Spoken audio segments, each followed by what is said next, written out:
The most dangerous bug in a RAG system is not a wrong answer. It is a confident answer with a citation that looks right. Exactly. A bad citation turns failure into proof. People stop checking because the model appears to show its work. So this is not about formatting footnotes. It is about diagnosing when the citation is lying, drifting, or just attached to the wrong claim. And for programmers, the fix starts with observation. Before you touch prompts or retrieval, look at the visible symptoms. What counts as a visible symptom? Give me the things that should make an engineer stop the demo immediately. 4 big ones. The cited text does not contain the claim. The citation supports only part of the claim.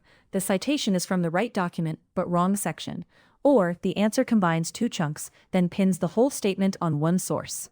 So the model may be wrong, or the citation may be wrong, and those are different failures. Right. Example.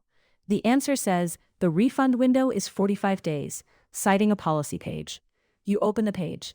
It says 30 days for standard plans and 45 only for enterprise renewals.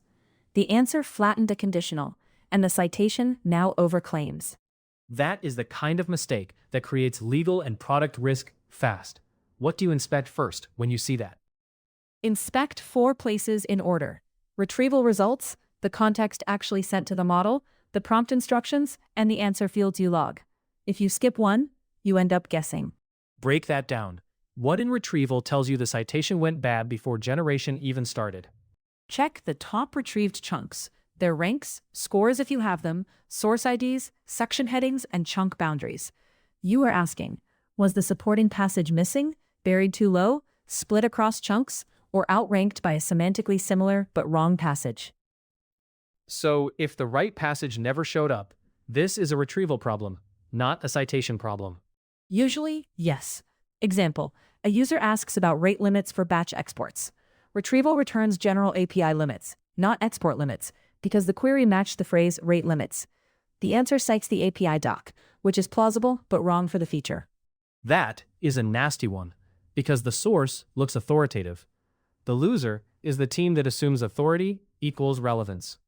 Exactly. Next, inspect the context payload, not the database, not the search UI, the exact text sent to the model. Verify chunk order, truncation, delimiters, duplicate passages, and whether metadata like title or section labels survived.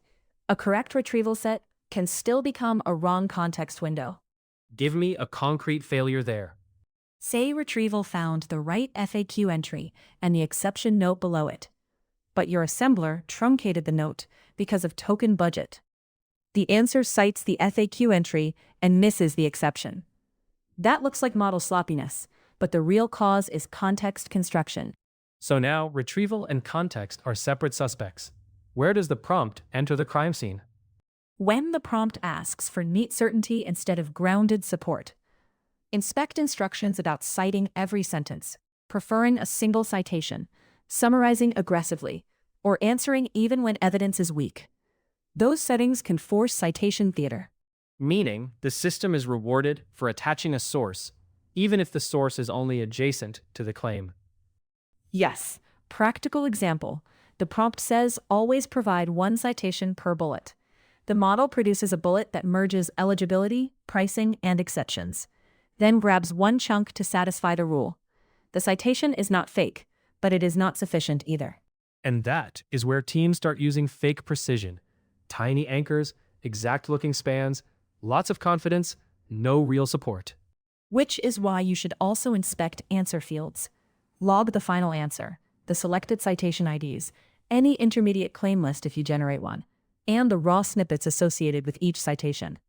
You need to compare claim by claim, not just answer versus source in the aggregate. How do you separate likely causes without spending an hour per bug? Use a quick triage. If no supporting chunk was retrieved, blame retrieval first.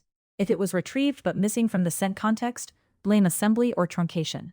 If the evidence was present but the answer overcompressed or merged conditions, blame prompt or answer generation. If the claim is supported but linked to the wrong source ID, blame citation mapping.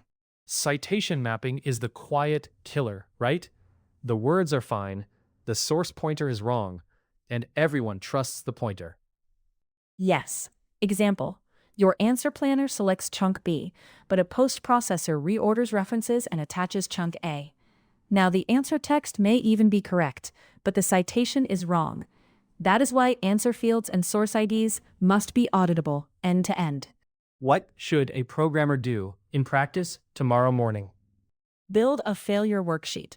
For each bad citation, record the user query, top retrieved chunks, sent context, prompt instructions that affected grounding, final answer, and cited snippets. Then, label the failure: missing evidence, lost evidence, distorted synthesis, or broken mapping. Patterns show up fast. And once patterns show up, the power shifts. You stop arguing about whether the model is flaky and start fixing the exact stage that failed. That is the point. Wrong citations are not mysterious. They are traceable if you inspect the pipeline in order and refuse to confuse a plausible source with real support. So the test is simple and brutal. Does this citation actually carry this claim in this answer under these conditions? If you cannot answer that from your logs, you do not have grounded generation. You have theater with source links.